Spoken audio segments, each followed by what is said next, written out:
Okay. Hello guys. हम लोगों ने कल क्लबिंग चैप्टर की शुरुआत की थी और उस क्लबिंग चैप्टर में हम लोगों ने सेक्शन नंबर 60 को खत्म कर दिया था। और साथ ही हम लोगों ने ये बात किया था कि रिवोकेबल ट्रांसफर जो है उसे क्या मानेंगे, रिवोकेबल कब मानेंगे, इरिवोकेबल कब होगा।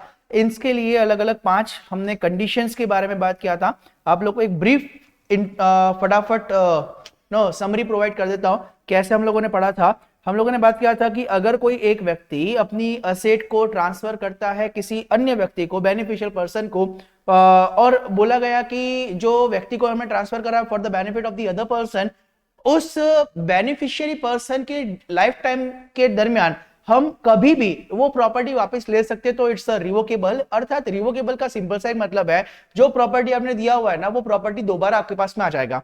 अर्थात जैसे कल वाला एग्जांपल याद करो कि आप मोबाइल लेने के लिए गए हैं और मोबाइल वाला आपको बोलता है कि अभी 2-1 साल चला ले, उसके बाद वापस मुझे दे देना। तो आप एक्चुअल यूजर थोड़ी ना हुए, आप सिर्फ उस प्रॉपर्टी के यूजर, आप आई मीन उस प्रॉपर्टी को यूज करने मात्र के लिए हुए, रजिस्टर्ड ऑनर थोड़ी ना बन पाए आप। तो सब रजिस्टर्ड ओनर कौन होगा? जिस व्यक्ति के पास रिस्क एंड रिवॉर्ड दोनों होगा। आप जब चाहो उस मोबाइल के साथ में आगे उस प्रॉपर्टी को बेच सकते हैं, जैसा वो आप चाहे वैसा आप हरकत कर सकते हैं। तो यहां पर हम लोगों ने रिवोक की बात करी थी कि साहब रिवोक का मतलब हो गया कि ड्यूरिंग द लाइफ टाइम दोबारा वो प्रॉपर्टी हमारे पास में आ जाना, जिसमें हम लोगों ने कल बात किया था प्रोविजन टू रीट्रांसफर हो सकता है। इसके अलावा बात किया था reassume the power over the asset और द इनकम, है ना, रिज्यूम करना अपना। फिर इसके अलावा हम लोगों ने बात किया था कि सर अगर लाइफ टाइम में ये असेट जो है किसी के बेनिफिट में नहीं कर रहे, किसी और कोई ऐसी प्रॉपर्टी ट्रांसफर कर दिया, बोला कि कुछ समय के लिए आप इसका असेट का उपयोग कीजिए या फिर उसके ऊपर जो इनकम आती है उसका उपयोग कीजिए और फिर उसके बाद वो प्रॉपर्टी मुझे दे दीजिएगा। अगेन घूम फिर करके एक ही बात आ रहा है, थंब रूल सिर्फ इतना सा है कि अगर लाइफ टाइम में वो प्रॉपर्टी अगर मेरे पास में आ जाता है, ड्यूरिंग द लाइफ टाइम वो प्रॉपर्टी मेरे पास में आ जाता है, उसे मैं रिवोकेबल ट्रांसफर मानूंगा। और रिवोकेबल ट्रांसफर में ट्रांसफरर जिसने प्रॉपर्टी दिया हुआ है उसी के हैंड में वो सारी इनकम टैक्सेबल होगी। ठीक है, अब आज मुझे स्टार्ट करना है सेक्शन नंबर 64। देखो एक्चुअली मैंने आपको कल बताया था 60 से लेकर के 64 तक के सेक्शन है इसके, है ना। सेक्शन नंबर 60 काम का तो है, वो मैंने कल बता दिया। 61 इज अबाउट रिवोकेबल ट्रांसफर, ये हमारा कल हो चुका है। 62 63 कोई काम का नहीं है, इस सेक्शन को अपन हाथ ही नहीं लगाएंगे। अब आ रहे हैं 64 जो पूरे क्लबिंग का सबसे इंपॉर्टेंट टॉपिक है। टोटल 6 बातें मैं इसके अंदर करने वाला हूं। मैं पहले उसका लिस्ट कर बनवा देता हूं ताकि अपने दिमाग में याद रहे कि हाँ अपने को सेक्शन नंबर 64 का मुझे इतना इतना स्टफ कवर अप करने का है। आइए सब हेडिंग कीजिएगा, सेक्शन नंबर 64। सेक्शन नंबर 64, अगर मैं सेक्शन नंबर 64 के 6 पॉइंट की बात करूं, 6 पॉइंट है, ये ऐसा लिख लेते हैं अपन। पहला है 64(1) clause 2, section number 64 subsection 1 clause 2। Section 64 subsection 1 clause 3, नहीं क्लॉज 3 नहीं है, क्लॉज 4 है वो, क्लॉज 4 लिख लीजिए, है ना। यहां पर 2 4, फिर उसके बाद में section number 64 subsection 1 clause number आएगा 6, है ना। पहले 2 से शुरू हुआ, फिर 4 पे, फिर 6 पे, अब 6 के बाद 7 आएगा और 8 आएगा। Section number 64 subsection number 1 clause number 7, और section number 64 clause number 1 subsection number 8, subsection 8 आएगा और अदर क्लॉज 8 आएगा। इसके अलावा लास्ट आता है सेक्शन नंबर 64 सबसेक्शन 1A। ये बात करना है अपन, ये 6 पॉइंट पढ़ेंगे और मैं बता रहा हूं आपको एग्जाम में अगर क्वेश्चन आया 95% संभावना यही है कि क्वेश्चन इसी के अंदर से आएगा। 95% संभावना अभी तक की तो यही है, इसी में से क्वेश्चन इंस्टीट्यूट लगातार पूछते रहता है। 64(1) 2 में आप क्या बात करने वाले हैं, लिखना यहां पर छोटी छोटी राइटिंग में लिख लेना क्योंकि चार्ट बना रहे हैं थोड़ा सा। When an individual when an individual is assessable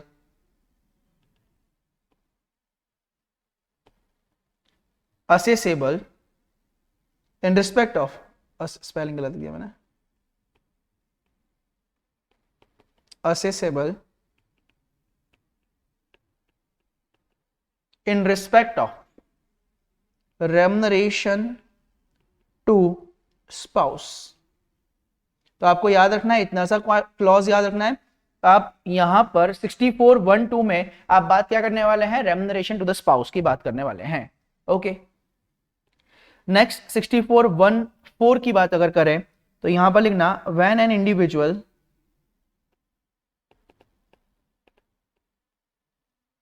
is assessable in respect of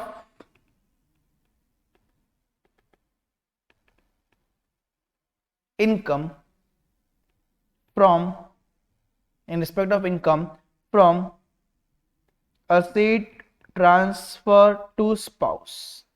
यहां पर आपको याद रखना है, असेट आपने ट्रांसफर करी है स्पाउस को। पहला वाला क्या था, रेम्युनरेशन टू स्पाउस के रिस्पेक्ट में बात करेंगे। यहां पर आप ऐसी इनकम के बारे में बात करेंगे जो कि अराइज हुई है उस असेट से जो कि आपने स्पाउस को ट्रांसफर करी थी। ठीक है, 64(1)(6) के बारे में बात करें तो यहां पर same as it is language आएगा, when an individual is assessable when an individual is assessable in respect of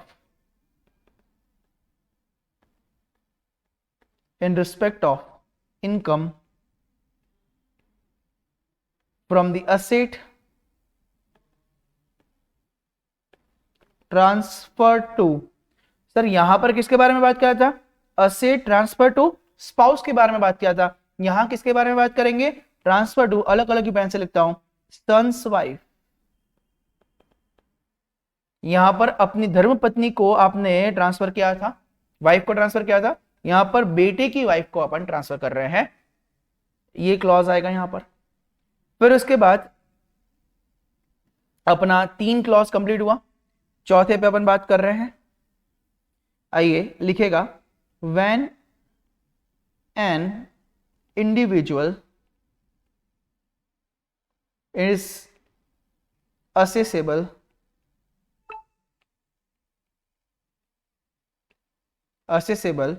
in respect of income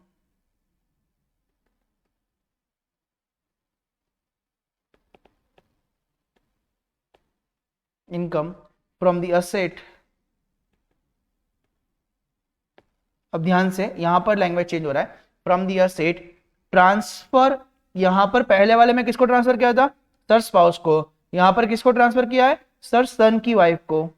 यहां पर किसको ट्रांसफर किया गया है, सब सन की वाइफ को ट्रांसफर किया गया है। यहां पर हम ट्रांसफर करेंगे to a person, transfer to a person,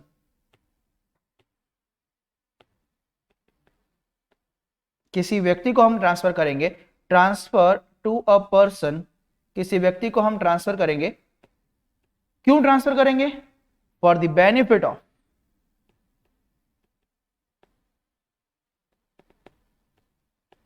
benefit of spouse.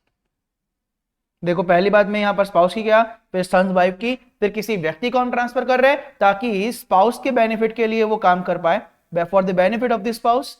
और इसके बाद का सेक्शन आएगा, लिखना when an individual, as it is language आएगा बेटो। अब आप खुद समझदार हो गए हैं इतना, यहां पर स्पाउस के लिए बात हो गया, सन वाइफ के लिए बात हो गया, किसी व्यक्ति को ट्रांसफर करा ताकि स्पाउस के बेनिफिट के लिए वो खर्चा कर पाए। अब जरा बताइए, किसी व्यक्ति को ट्रांसफर करूंगा जो किसके लिए खर्चा कर पाएगा, सन वाइफ के लिए। ठीक है, as it is language, when an individual, बहुत आसान चैप्टर है बेटा, when an individual is assessable in respect of income from the asset transfer, किसको ट्रांसफर करा है, टू अ पर्सन, ट्रांसफर किया है टू अ पर्सन। क्यों ट्रांसफर किया है, for the benefit of son's wife. सारे प्रोविजन समझेंगे, चिंता मत करो। यहां पर बेनिफिट किसका था? पहले वाले में स्पाउस का। देखो पहला वाला प्रोविजन स्पाउस का है, दूसरा सन वाइफ, तीसरा वाले में फिर स्पाउस के बारे में बात करेंगे, चौथे वाले में सन्स वाइफ, है ना। और लास्ट 1A, ये बड़ा आसान सा सेक्शन है, नाम है इसका इनकम फ्रॉम माइनर चाइल्ड। ये माइनर कौन होता है sir? Who has not attended the age of 18 years, वो माइनर चाइल्ड है अपना। तो इन 6 बातों पे अपन बात करेंगे, सेक्शन नंबर 64 ओवर हो जाएगा। सेक्शन नंबर 64 में यही बात है। अब इसमें है ना, मैं पहले एक काम ऐसा करता हूं, जो कनेक्टेड पॉइंट्स है ना उसको एक साथ ले लेता हूं, उसका एक चार्ट क्रिएट करते हैं। देखो समझना, पहला वाला पॉइंट क्या है? I mean remuneration to spouse छोड़ दो, सबसे आखिरी में अपन वही पढ़ने वाले। पहला देखो जरा, मैं 64(1)(2) के बारे में बात करता हूं। देखो इसको याद कैसे करना है अपन को, समझो। इसमें पहला है सर, क्लॉज से याद करेंगे सर। सेकंड क्लॉज जो है, 2 रुपए अपन को रेम्युनरेशन में मिलते हैं, 2 रुपए रेम्युनरेशन में मिलते हैं। मैंने एक असेट ट्रांसफर करी स्पाउस को, जिससे 4 रुपए मिले, 2 रुपए मुझको रेम्युनरेशन मिलते हैं। मैंने कोई असेट स्पाउस को, सबसे पहले स्पाउस आएगी, धर्मपत्नी सबसे पहले, तो मैंने कोई असेट ट्रांसफर करी। बेटा पत्नी होगी तब तो सन्स की वाइफ आएगी, चलो छोड़ो, क्या बोला मैंने? सबसे पहले रेम्युनरेशन 2 रुपए का, मतलब क्लॉज 2 आएगा। फिर इसके बाद मैं मेरी स्पाउस को कोई असेट ट्रांसफर करूंगा, 4 रुपए की इनकम आई, वो मेरे हैंड में टैक्सेबल है। मतलब स्पाउस से कोई स्पाउस को कोई असेट ट्रांसफर करी और उससे कोई इनकम आ रही है, वो भी मेरे हैंड में टैक्सेबल होएगा। बात करेंगे कैसे, वो 4 में आएगा। फिर उसके बाद 6 आएगा, 2 4 6, 6 पे आएगा सन की वाइफ, 2 4 6, 6 पे आएगा सन की वाइफ। फिर 7 और 8 बैक टू बैक चिपक करके आएगा। मैं किसी व्यक्ति को ट्रांसफर कर रहा हूं for the benefit of a spouse, फिर मैं किसी व्यक्ति को ट्रांसफर कर रहा हूं for the benefit of a son wife. कैसे कैसे सर? चलो, इस सेक्शन को लर्न करना जरूरी है क्या? नहीं, ऐसा जरूरी तो नहीं है, पर जितना सेक्शन को दिमाग में रखते हैं ना, आपको कॉन्फिडेंस क्रिएट होता है कि सेक्शन नंबर के साथ हमें सब याद है। तो यहां पर क्लॉज की बात करेंगे, क्लॉज जो है 2 4 6 7 8 की बात कर रहे हैं अपन। ये स्पाउस और सन वाइफ के ऊपर बेस्ड है। तो यहां पर अगर मैं बात करूं सर, 2 सेकंड नंबर का जो सेक्शन है, वो ट्रांसफर किया है कोई असेट, किसको ट्रांसफर किया है? स्पाउस को, ठीक है। यहां पर क्या किया है सर? ट्रांसफर किया है कोई असेट, सर किसको ट्रांसफर किया हुआ है? अच्छा 8 वाला तो कोई ऐसा वो है, एक मिनट, 2 4 6 6 ये रहा, और 7, 2 4 6 और 7 ही अपन को काम था। 8 नंबर का पॉइंट तो खैर माइनर अपना वो आ जाएगा, कौन सा वाला? एक मिनट, मैंने गड़बड़ कर दिया, सॉरी मैंने गड़बड़ कर दिया। 2 4 6 7 और 2 4 6 7 8 और 1A है, 2 4 6 7 8 और ये 1A है, ठीक है। ये 1A ले लिया। यहाँ पर थोड़ा सा चेंज कर लीजिएगा, क्षमा चाहता हूँ, एक बार आप लोग फिर से दोबारा बना लीजिएगा, माफी चाहता हूँ मैं, आपका मैंने गलत बना दिया था। यहाँ पर मैं रेम्युनरेशन टू स्पाउस के बारे में बात करूंगा। यहाँ पर मैं बात करूंगा कोई असेट है जो मैंने ट्रांसफर करी है, किसको? स्पाउस को ट्रांसफर करी है, और उससे इनकम अर्न हुई है, उससे इनकम अराइज हुई है, ठीक है। यहां पर मैं क्या बात करूंगा? Same as it is, asset मैंने ट्रांसफर करी है, पर यहां पर किसको करी है? सन्स वाइफ को ट्रांसफर करी है, और उससे इनकम अराइज हुई है, उससे इनकम अराइज हुई है, ठीक है। उसके बाद सर क्या बात करेंगे अपन? सर यहां पर बात करूंगा, मैंने कोई असेट ट्रांसफर करी है, किसे? किसी पर्सन को ट्रांसफर करी है। क्यों ट्रांसफर करी है? जो क्या करेगा? जो फॉर द बेनिफिट ऑफ, यहां पर आएगा स्पाउस, और एज इट इज यहां पर आएंगे अपन, क्या बात करेंगे? सर मैंने यहां पर 8 नंबर यहां ले लेता हूं मैं, 8 नंबर का पॉइंट यहां आ गया। यहां पर मैं कोई असेट को ट्रांसफर कर रहा हूं, किसी पर्सन को ट्रांसफर कर रहा हूं। क्यों ट्रांसफर कर रहा हूं? फॉर द बेनिफिट ऑफ कौन है यहां पर? सन्स वाइफ है। एंड देन लास्ट, सर यहां पर लास्ट में छोटू आ जाएगा सर माइनर चाइल्ड के बारे में बात करेंगे, माइनर चाइल्ड की इनकम के बारे में बात करेंगे। यहां पर सबसे पहले मैं क्या पढ़ाने वाला हूं, इन दोनों का एक कंपैरेटिव चार्ट। देखो अल्टीमेटली बात तो एक ही है, खाली नाम में जरा सा बदलाव है। तो इन दोनों का कंपैरेटिव चार्ट अपन बनाएंगे, इन दोनों का, उसके बाद फिर इन दोनों का कंपैरेटिव चार्ट बनाएंगे अपन। दोनों में डिस्कशन वो का वही होगा, पूरा का पूरा as it is, and then last में फिर 1A और फिर 2 के बारे में जाएंगे। इस तरह से पूरा ये होगा और आज ही अपना चैप्टर खत्म हो जाएगा। इतना ही है क्लबिंग में। हाँ बहुत आसान चैप्टर है बेटा, एग्जाम में आता है, एक आध नंबर का कोई क्वेश्चन आया तो आया, बाकी ज्यादा उम्मीद नहीं है इससे, पर फिर भी आसान चैप्टर है, करना है अपन ने। चलो बेटा जी लिखिएगा कंपैरेटिव चार्ट।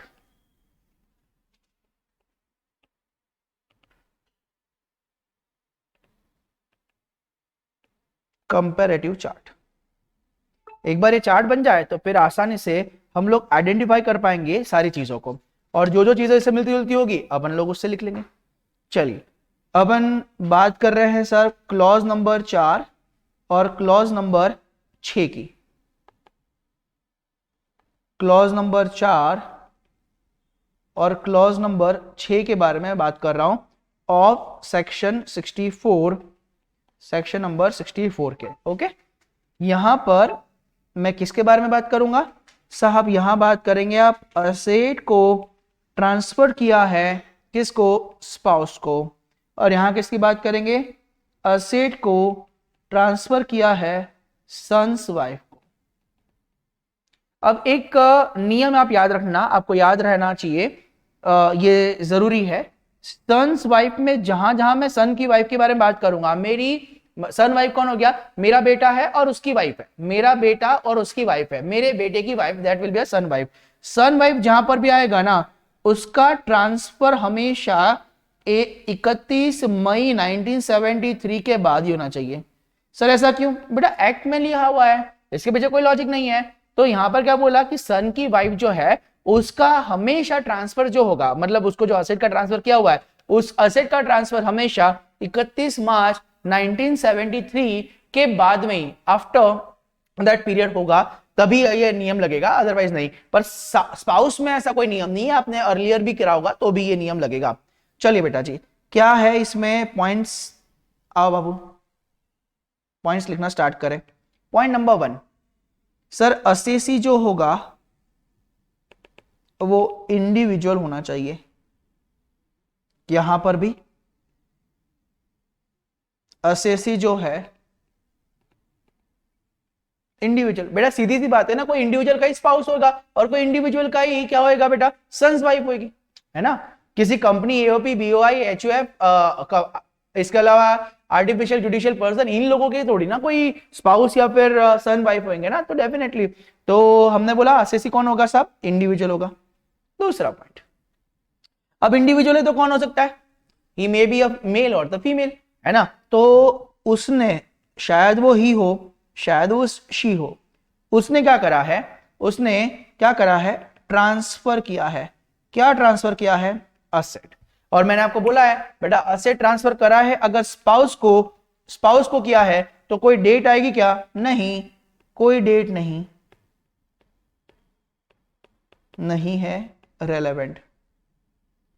मतलब कब किया हुआ है दैट इज नॉट रेलेवेंट, किया है दैट इज इंपॉर्टेंट। बट अगर मैं यहां पर बात करूं ना साहब, यहां पर 1 पॉइंट आएगा, ये सेकंड पॉइंट, कि उसने कौन, सर मेरी बेटी, आई मीन मेरी बहू है, तो मैं उसका फादर इन लॉ, या फिर मेरी wife that is a mother in law, तो उसने क्या करा होना चाहिए, ट्रांसफर किया होना चाहिए, असेट ट्रांसफर किया होना चाहिए। पर मैंने आपको एक डेट बताया है, जब भी सन की वाइफ को आप ट्रांसफर करेंगे हमेशा नियम क्या लेगा सर, आफ्टर 31 मई 1973 से ये ट्रांसफर होना चाहिए, है ना, को ये ट्रांसफर होना चाहिए।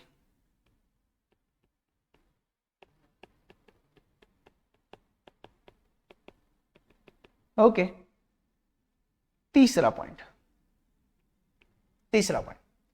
जो असेट, अब असेट ट्रांसफर कर दिया, तो असेट जो ट्रांसफर कर रहे हैं अब ये किसको होना चाहिए भैया, असेट ट्रांसफर कर रहे हैं वो हिज और हर स्पाउस को होना चाहिए। और यहां पर क्या लिखेंगे पॉइंट, यहां पर क्या पॉइंट आएगा, जो असेट हम ट्रांसफर कर रहे हैं वो हिज और हर्स सन वाइफ को होना चाहिए। यहां पर हमने बोला स्पाउस को हम करेंगे और यहां पर सन्स वाइफ को असेट ट्रांसफर करेंगे। ओके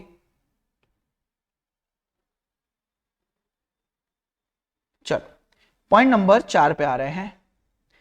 ट्रांसफर सर कैसा होना चाहिए, सर ट्रांसफर जो है वो डायरेक्टली होगा तो भी चलेगा या इनडायरेक्ट होगा तो भी चलेगा।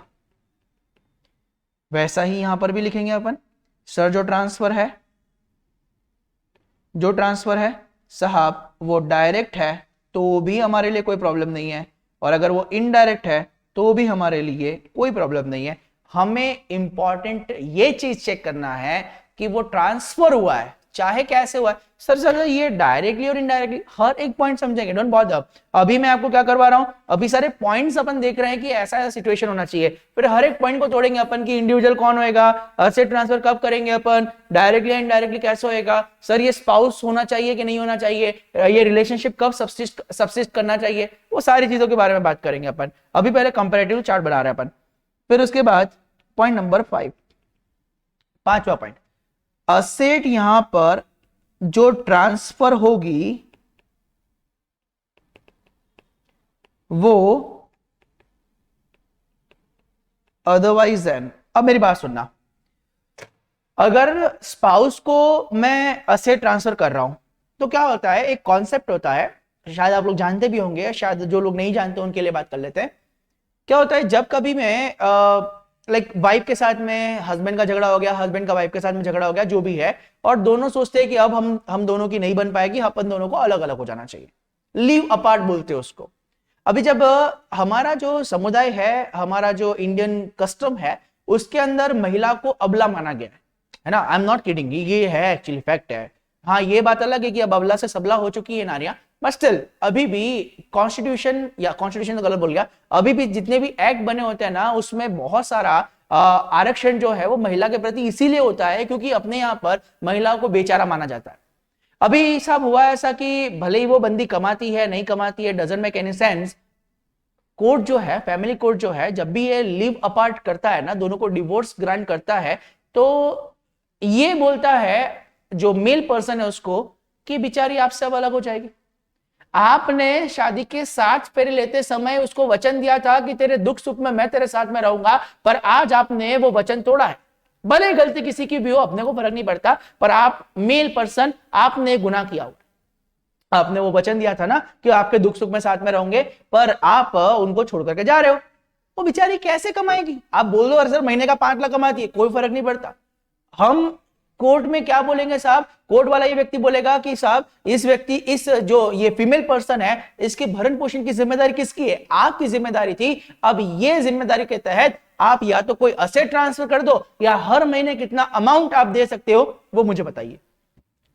अब सामने वाला अगर वो लिखवा देता है कि हाँ सर मैं मेरी फैमिली कंडीशन या फिर मेरी फाइनेंशियल कंडीशन के अनुसार मैं 20,000 रुपया महीना इसको दे सकता हूं ताकि वो अपना जीवन भरण अच्छे से कर सकता है, तो भाई मैंने सामने वाले को कंपनसेशन दिया for the live apart agreement, under the consideration of a leave apart agreement. मैं उस लीव अपार्ट एग्रीमेंट के तहत अगर वो दे रहा हूं तो ये क्लॉज नहीं लगेगा। भाई यहां पर आपने इनकम बचाने के लिए थोड़ी ना करा, आपकी मजबूरी थी, आपको ये करना पड़ा था, कोर्ट का आदेश था साहब।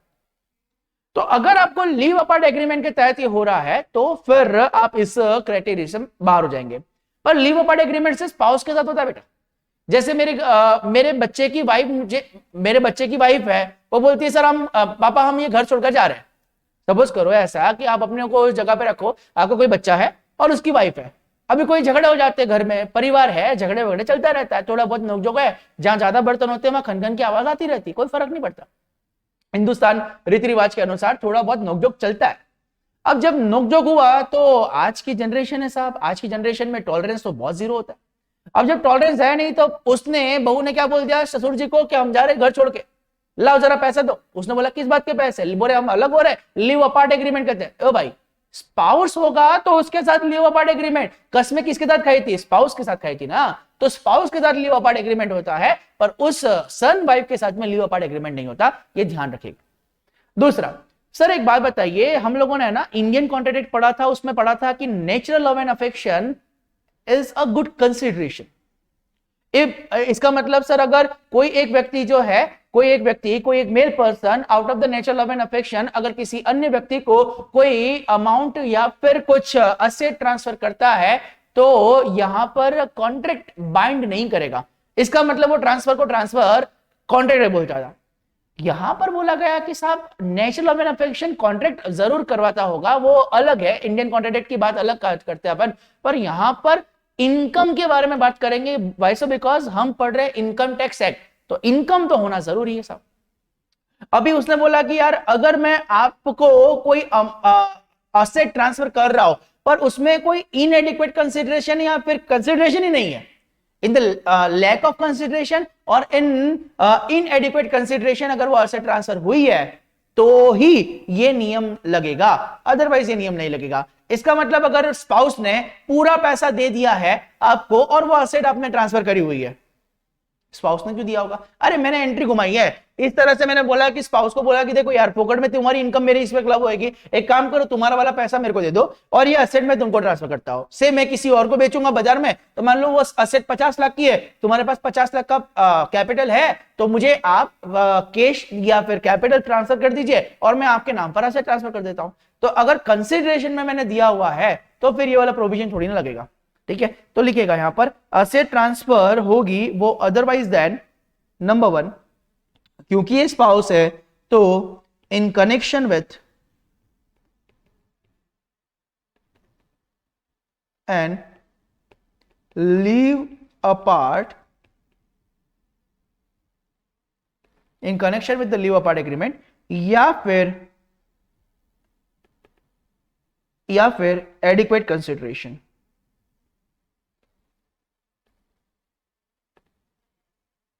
अब एडिक्वेट मतलब क्या हो गया बेटा? पर्याप्त।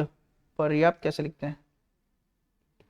पर्याप्त प्रतिफल है ये, पर्याप्त प्रतिफल मतलब जितना चाहिए था उतना मिल गया मेरे को। तो अगर ये दोनों चीजें हो रही है और फिर आप ऐसे ट्रांसफर कर रहे हो तो फिर तो नियम लगना ही नहीं है।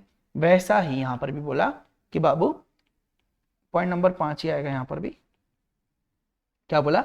अगर आपने असेट को ट्रांसफर किया हुआ है वो अदरवाइज देन होना चाहिए। अब सोच के देखो ना, क्या यहां पर लीव अपार्ट एग्रीमेंट आएगा? नहीं, सन वाइफ है, तो फिर यहां पर एक ही पॉइंट आएगा, एडिक्वेट कंसिडरेशन। एडिक्वेट कंसिडरेशन के एंड लास्ट पॉइंट, 6 पॉइंट है बेटा, ज्यादा कुछ नहीं, 6 पॉइंट है। पॉइंट नंबर 6 बोलता है asset may be held by the transferee. Asset may be held by the transferee spouse. Transferee spouse मतलब इसमें कंफ्यूजन क्रिएट हो जाएगा, नहीं तो लिख लेते हैं अपन प्राप्त करने वाला स्पाउस, प्राप्त करने वाला रिसीविंग स्पाउस, है ना? ट्रांसफर स्पाउस की बात कर रहे हैं। Asset may be held by the transferee spouse in same form or in different form. Asset चाहे तो, asset चाहे तो, may be बोला है भैया, may be। आपको ये नहीं चेक करना है कि साहब आपने जो असेट दिया था वो एज इट इज सामने वाले के पास रखा हुआ है, नहीं, अगर किसी और फॉर्म में भी कन्वर्ट कर दिया गया ना तो भी चलेगा। एग्जांपल देके बात करो सर, मैंने ना, मेरे पास में एक गोल्ड का बिस्किट था, ठीक है, अब मैंने मेरी वाइफ को दे दिया, मैंने मैंने असेट ट्रांसफर कर दिया उसको।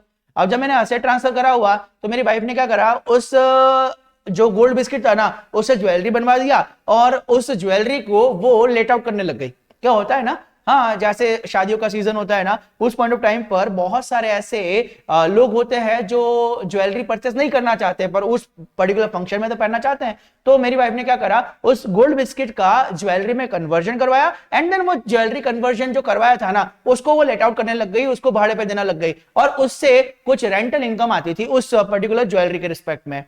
अब वो इनकम के बारे में बोला गया, इनकम टैक्स ऑफिसर आया, उसने बोला कि अरे भैया ये वाली इनकम जो है, ये वाली इनकम आपके हाथ में टैक्सेबल करेंगे। मैंने बोला सुन, मैंने क्या ट्रांसफर किया था उसको, मैंने गोल्ड का बिस्किट ट्रांसफर किया था, ये इनकम उसको कैसे आई, क्या गोल्ड के बिस्किट को भाड़े पे दे सकते थे? बोला नहीं। तो साहब इससे उसने ज्वेलरी बनाई और ज्वेलरी को भाड़े पे दिया, मैंने तो ज्वेलरी दी ही नहीं थी।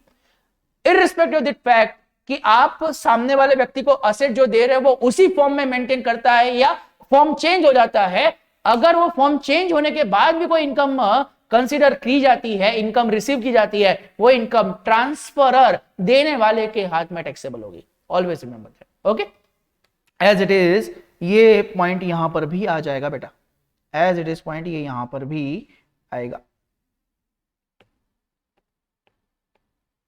अरे यार जगह छोटी पड़ गई।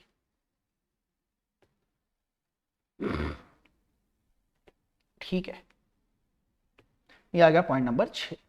चलो बेटा, ये बात कर लिया अपन ने कंपैरेटिव चार्ट। इससे क्या होएगा सर, इससे एक क्लियरिटी आ जाती है कि अगर मेरे को स्पाउस के बारे में बात करना है या सन की वाइफ के बारे में बात करना है, और दोनों को कोई असेट मैं उन्हीं को ट्रांसफर कर रहा हूं, मैं किसी और व्यक्ति को ट्रांसफर नहीं कर रहा, मैं उन्हीं व्यक्ति को ट्रांसफर कर रहा हूं, और उन व्यक्ति को जब मैं ट्रांसफर करता हूं तो इन 6 पॉइंट से मैं कंपेरिजन प्रॉपर मैनर में कर लेता हूं। चलिए, तो अब एक एक पॉइंट तोड़ते हैं दोनों के विषय में, और दोनों में सेम बातें करेंगे, इसलिए कोई भी एक के बारे में लिख लो तो भी चल जाएगा। आइए साहब, कंडीशन नंबर 1, एक कंडीशन लिखते जाते हैं, 6 कंडीशन है और साथ में कुछ अदर पॉइंट भी कर देंगे अपन। लिखिए। अच्छा ये एक मिनट, इसका कंक्लूजन तो लिखे। Conclusion, if all the above conditions are satisfied, then the income should be clubbed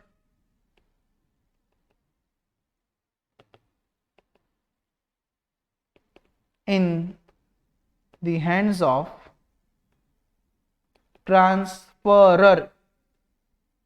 transferor bracket में देने वाला, जिसने भी प्रॉपर्टी ट्रांसफर करी थी उसके हैंड में टैक्सेबल हो जाएगा।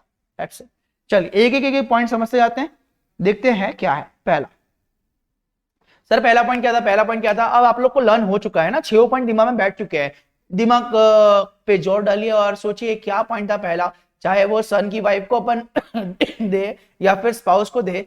क्या पॉइंट था सर? वो बंदा जो ट्रांसफर कर रहा होगा, ट्रांसफर करने वाला ट्रांसफरर वो इंडिविजुअल होना चाहिए। तो पहला point, asset is transferred by individual, ये आपका पहला पॉइंट है, asset is transferred by the individual. अब सर इंडिविजुअल है तो इंडिविजुअल कौन? प्रश्न ये होता है सर, इंडिविजुअल है तो इंडिविजुअल कौन होता है? गलत लिख दिया मैंने, इंडिविजुअल कौन होता है सर? या तो मेल होगा या फिर फीमेल, इन दोनों को ही इंडिविजुअल बोला गया है, या तो मेल या तो फिर फीमेल, कोई और असेसी इसमें नहीं आ सकता। दैट इज, इस सेक्शन में और कोई असेसी नहीं आ सकता। सर और कौन असेसी है? HUFA कंपनी है, AOP BOI है ना, आर्टिफिशियल जुडिशियल पर्सन है, लोकल अथॉरिटी, ये लोग नहीं आ पाएंगे भाई साहब, है ना, कंपनी वगैरह। चलिए पॉइंट नंबर 2 के बारे में बात करते हैं। पॉइंट नंबर 1 तो वाहियात पॉइंट था, पॉइंट नंबर 2 के बारे में बात करें, एन असेट। अच्छा एक मिनट, मैं एक बात बताना रह गया, सॉरी, सेकंड नंबर का पॉइंट एकदम से क्लिक हो गया मेरे को। ही और शी ट्रांसफर दी असेट, कोई डेट रिलेवेंट नहीं है, वहां पर लिखना असेट HP के अलावा होनी चाहिए,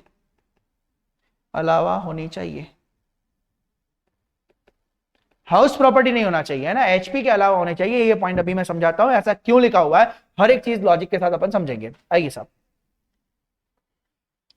लिखना पॉइंट नंबर 2 में, an asset should be transferred by, an asset should be transferred by individual, अच्छा पॉइंट नंबर वही तो आ गया, asset is transferred by the individual, और सेकंड पॉइंट में क्या लिखेंगे, सेकंड पॉइंट में ही शी ट्रांसफर द असेट, अच्छा एक मिनट, दो पॉइंट मैंने मिक्स कर दिया ना, पहला आ गया assessee, asset is transfer by the individual, और यहां पर एक काम करते हैं अपन, असेसी मस्ट भी लिख दे यहां पर, assessee must be individual or an asset should be transferred by such individual. Sorry बेटा, मन से लिखवाता है तो थोड़ा सा एरर होता है ना, क्षमा चाहता हूं। asset should be transferred by the individual। अब सुनना बेटा जी, यहां पर मैं दो कांटे बना रहा हूं आपके, तो यहां पर मैंने क्या लिखा हुआ है सर, क्लॉज कौन सा है, पहला 4 है, और दूसरा क्लॉज कौन सा है, बोलो बोलो बोलो बोलो, दूसरा क्लॉज कौन सा है, 6, 4 और 6, ठीक है। तो अब यहां पर मैं स्पाउस के बारे में बात करूंगा, और यहां पर मैं सन्स वाइफ के बारे में बात करूंगा। ओके, अगर मैंने यहां पर स्पाउस के बारे में जब मैं बात कर रहा हूं, यहां पर जब मैं स्पाउस के बारे में बात कर रहा हूं, तो बेटा जी यहां पर बोला गया कि असेट आप कोई भी ट्रांसफर कर दो चलेगा, चलेगा, बट हाउस प्रॉपर्टी ट्रांसफर नहीं होना चाहिए।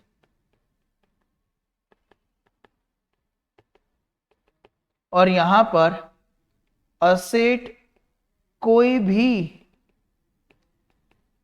ट्रांसफर कर दो चलेगा, इवन हाउस प्रॉपर्टी भी ट्रांसफर करी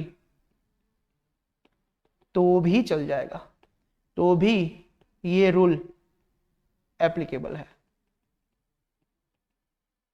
अब प्रश्न ये उठता है कि सर ऐसा भेदभाव क्यों आ गया, अगर हाउस प्रॉपर्टी ट्रांसफर हुई तो ऐसा क्या होगा, बुल्लू बना करके लिखते हैं, सर अगर हाउस प्रॉपर्टी ट्रांसफर हो गई तो ऐसा क्या अकाल आ जाएगा, एचपी अगर ट्रांसफर की गई तो क्या प्रॉब्लम है। चलो, एक्चुअली है ना, यहां पर दो सेक्शन आपस में कॉन्फ्लिक्ट कर जाएंगे, इसलिए उन्होंने बहुत बारीकी से इस सेक्शन को बनाया है। सर दो सेक्शन कौन सा, यहां पर लिख लेते हैं, अगर ये नियम नहीं होता तो दो सेक्शन कॉन्फ्लिक्ट हो जाते हैं, because of section number 27 deemed honour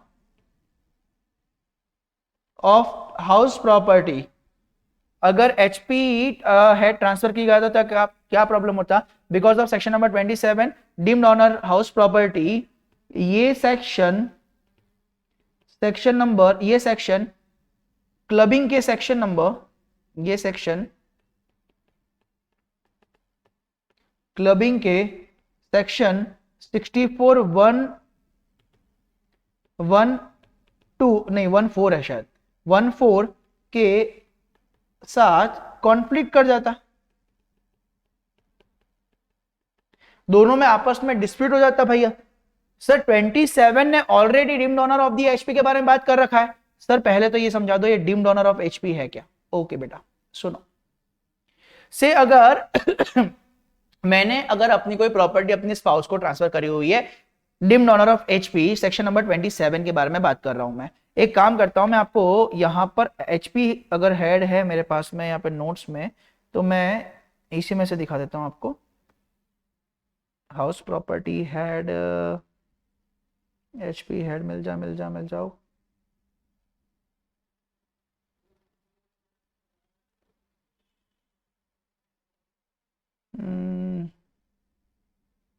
HP head नहीं है मेरे पास में, ये रहा मिल गया। चलो, तो हाउस प्रॉपर्टी हेड में सेक्शन नंबर 27 मुझे दिखाना है ना आपको, सेक्शन नंबर 27 पे एक बार आ जाता हूं मैं। ये बेटा जी मैंने आपको रिकॉर्डिंग जो प्रोवाइड करी, अगर आप लोगों ने वो देख भी लिया होगा तो भी काम हो जाएगा, और किसी ने अगर नहीं देखी है तो हाउस प्रॉपर्टी हेड में सेक्शन नंबर 27 क्या है वो मैं बता देता हूँ आप लोगों को। सेक्शन नंबर 27 मैंने कहाँ लिखा होगा, deemed owner, just a moment, हाँ, deemed owner, deemed honour,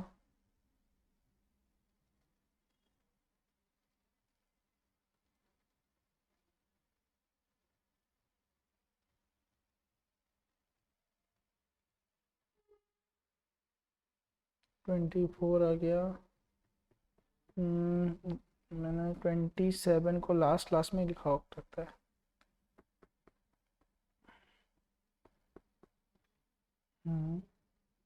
clubbing के प्रोविजन इसमें भी मैंने दिए हुए हैं।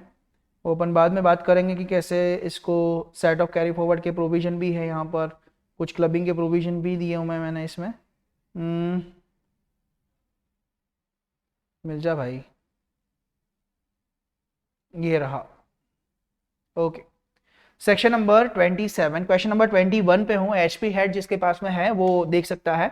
यहाँ पर बोलता है right note about the owner और deemed owner. Section number 27 is about deemed honour.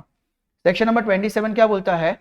The following person are deemed to be owner. इन लोगों को हम मान लेंगे कि डीम्ड ऑनर है। उसमें पहला पॉइंट देखो जरा, डीम्ड ऑनर का पहला point, transfer of a house property to the spouse. अगर आपने हाउस प्रॉपर्टी को अगर स्पाउस को दे दिया है तो हम जो ट्रांसफरर है उसको हम क्या मान लेंगे? सब डीम्ड ऑनर है।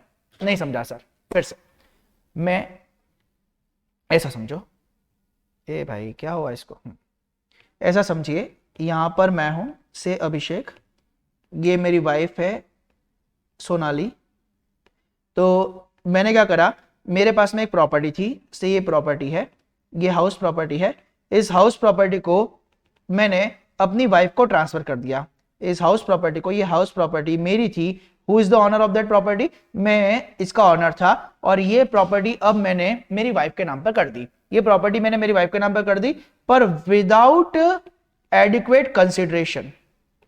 एडिक्वेट कंसिडरेशन भी नहीं लिया मैंने। और दूसरा सबसे इंपॉर्टेंट बात, मैंने कोई लीव अपार्ट एग्रीमेंट के तहत नहीं करा हुआ है ना। मैंने कोई लीव अपार्ट एग्रीमेंट के तहत कोई कोर्ट ने मुझे आदेश नहीं दिया था कि आप अपनी प्रॉपर्टीज को दे दीजिए। मैंने बिना एडिक्वेट कंसिडरेशन के, इवन कंसिडरेशन भी नहीं था, मैंने अपनी प्रॉपर्टी अपनी वाइफ को दे दिया। और मेरी वाइफ ने क्या करा, सीए से, तो उसने क्या करा कि साहब वो प्रॉपर्टी को लेट आउट कर दिया और उससे इनकम आ रही है।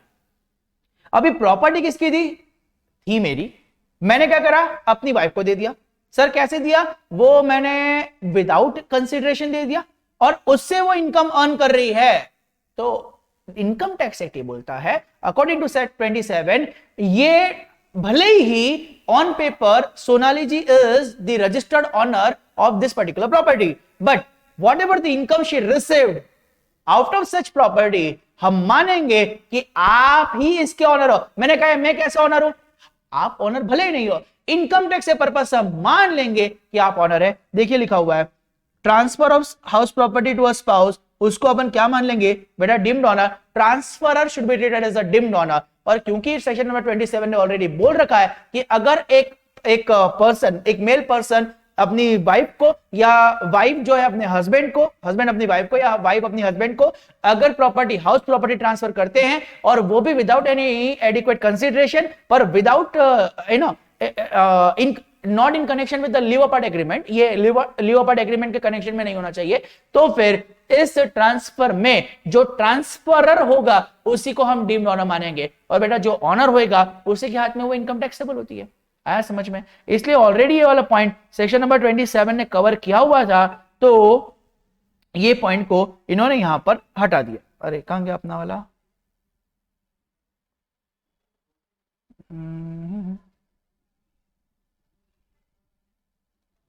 हाँ, ये सेक्शन क्लबिंग के सेक्शन के साथ कॉन्फ्लिक्ट करता, क्योंकि सेक्शन नंबर 27 ने ऑलरेडी, क्योंकि सेक्शन नंबर 27 ने already hubby wife, that is spouse को ट्रांसफर किया, स्पाउस को हाउस प्रॉपर्टी अगर ट्रांसफर किया है, वो भी विदाउट कंसिडरेशन या इनएडिक्वेट कंसिडरेशन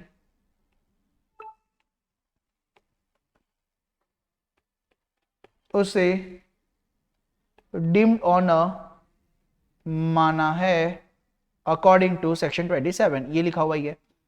तो अब ऑलरेडी जब 27 ने डीम्ड ऑनर वाला कंसेप्ट दे दिया है तो इसलिए यहां पर क्या लिखा हुआ है, सर हाउस प्रॉपर्टी अगर आपने ट्रांसफर करी हुई है तो यहां पर ये नियम नहीं लगेगा, सेक्शन 64 उसको अवॉइड करेगा क्योंकि सेक्शन 27 में ही बात करेंगे। बट यहां पर सन की वाइफ के द्वारा अगर हो रहा है तो डीम्ड ऑनर में सन की वाइफ नहीं आती है, तो यहां हाउस प्रॉपर्टी अगर ट्रांसफर की है तो भी ये रूल एप्लीकेबल है। Am I clear now? Okay, चलिए साहब, पॉइंट नंबर हम आ गए तीसरे पे आ गए, लिखेगा तीसरे नंबर का पॉइंट है आपका। क्या बोलता है सर यहां पर, अच्छा एक बात इसमें और करनी रह गई, एक मिनट, ये तीसरे नंबर का पॉइंट हटा दीजिए, एक बात और करनी रह गई यहां पर। सर क्या हस्बैंड वाइफ का रिलेशनशिप सबसिस्ट करना जरूरी है? सबसिस्ट करना आवश्यक है, मतलब वो होना जरूरी है क्या? सबसिस्ट करना जरूरी है क्या? तो नियम क्या कहता है जरा समझना। बोलता है the relationship of hubby wife should subsist, मतलब होना चाहिए कब? दोनों टाइम है, दोनों टाइम बोले तो पहला at the time of transfer और दूसरा व्हेन इनकम इज अकर्ड।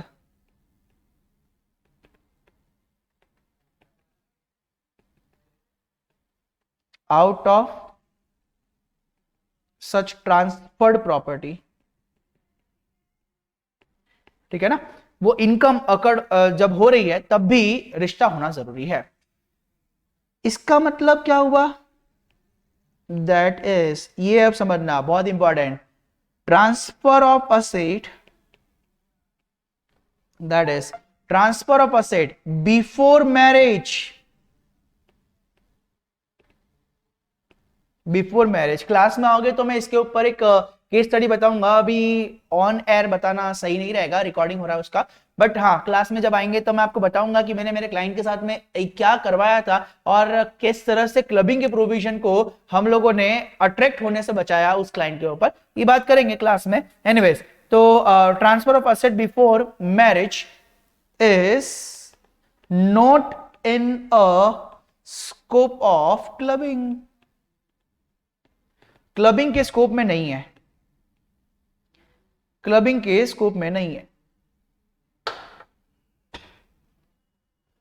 हाँ, एक क्रांतिकारी व्यक्ति था, आज से 2 साल पहले के जो बैच था ना उसका एक क्वेश्चन है ना, पर वो क्वेश्चन हर बैच में मैं ये जब भी ये चैप्टर पढ़ाता हूं मैं हर बैच में ये वाला क्वेश्चन उनको बताता हूं कि सोचना इंसान का सोच कहां तक जाता है और बच्चे आजकल के कैसे।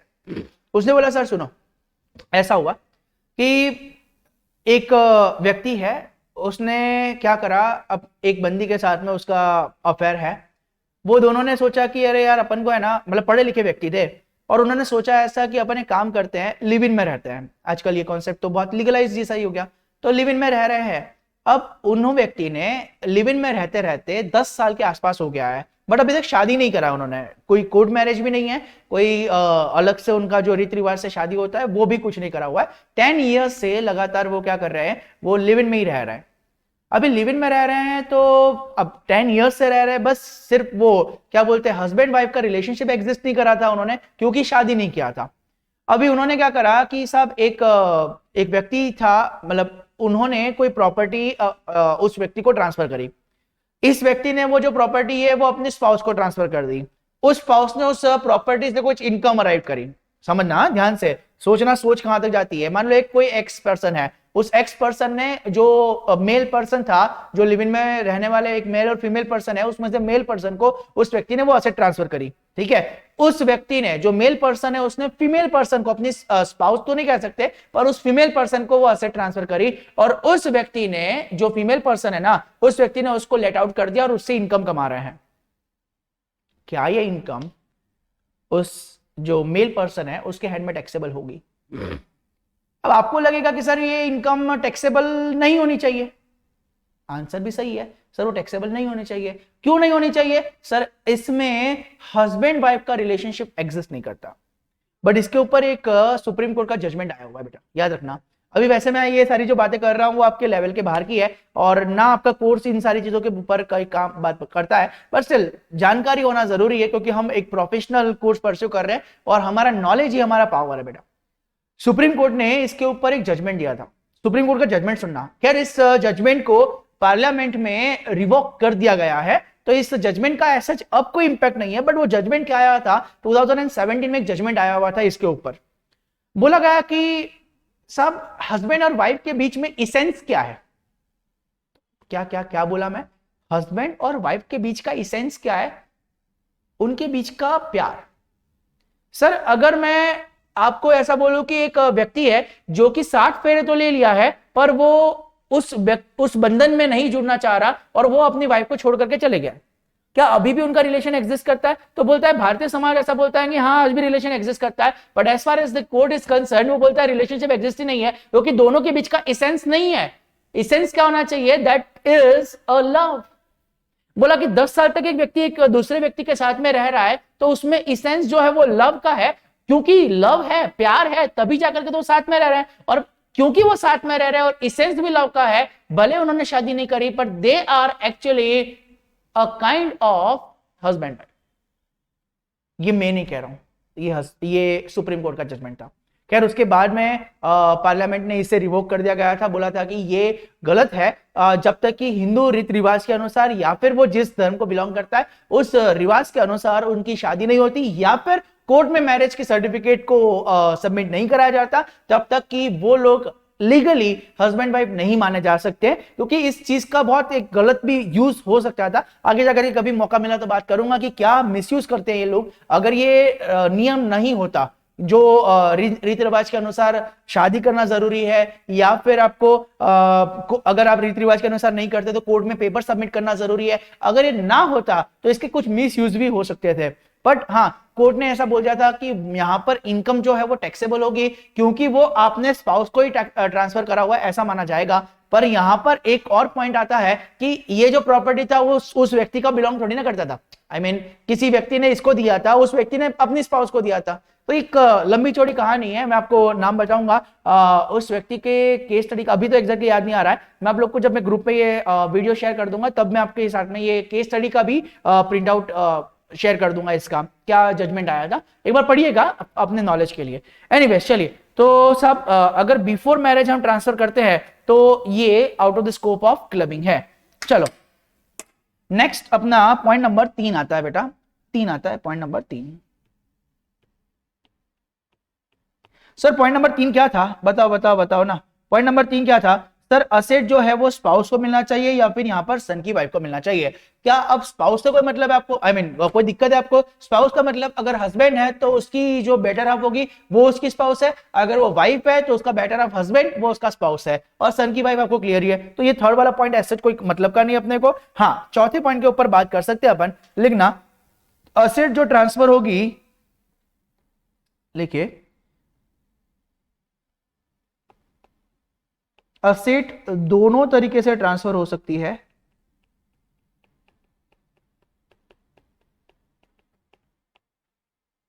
सर दोनों कौन कौन से तरीके?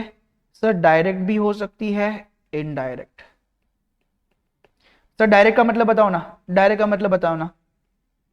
हस्बैंड ने बोला सुनो जानू मैं कुछ करना चाहता हूं, वाइफ ने बोला आई एम रेडी। उसने बोला सुन ये पेपर रखे हुए साइन कर ले।